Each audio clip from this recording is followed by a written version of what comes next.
আমার বাড়ি যাচ্ছি, আমি ইফতারি করতে যাচ্ছি স্যার। এখনো মেলা সময়, তুই দাঁড়া। আর তুই ইফতারি করতে যাবে কেন? তুই তো রোজা নেই। এটা ভিডিও নাই। তুই তো দেখো দুপুরবেলা খাতেছিস। কোন দূর বেলা খাইস? ভাত খাতিলি? না ভাই, সত্যি আমি ভাত খাইনি ভাই। আমি এক কান রুটি খাই, হ্যাঁ। আর আমি আর ভাত খাইনি একবার ভাই, সত্যি। তুই তো মসজিদে যাইতে চাইসনি, তো হঠাৎ করে তোমার এখন এত বাইরে ঠিক আছে, মসজিদে গেলে না তো জ্বর আসে?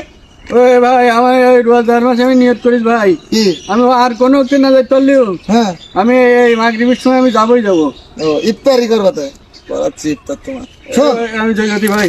শোন, ওই। এ মসজিদে তো দেবে সিঁড়ি। হুম ওই পাড়ার মসজিদে হুম। গরুর গোস্তের বিরানি। কি করছি? হ্যাঁ, আমি যাচ্ছি তো ওখানে। এ ভাই, হ্যাঁ। আমার নিয়ে চল তাহলে। আচ্ছা, তুই যাবি না? হ্যাঁ ভাই, আচ্ছা, তুই দাঁড়া, আমি টুপিটা নিয়ে আসি। সত্যি। হুম। চলে আসিস তাহলে, যা। আচ্ছা, টুপিটা। এ ভাই, বিরিয়ানি বল। এখন না স্টেশন তো রাগ হয় না। এ তুই এনে কি করতে? এ ভাই, আমার আবেদির সাথে ইফতারি করতে যাবো ভাই। ইফতারি আরো 15 মিনিট আগে হয়ে গিয়ে পাগলা মারানি। হ্যাঁ হ্যাঁ, আবিদ কনে? আমি দিশা মসজিদ দেখে আসলাম। সত্যি কথা করছি ভাই। হ্যাঁ,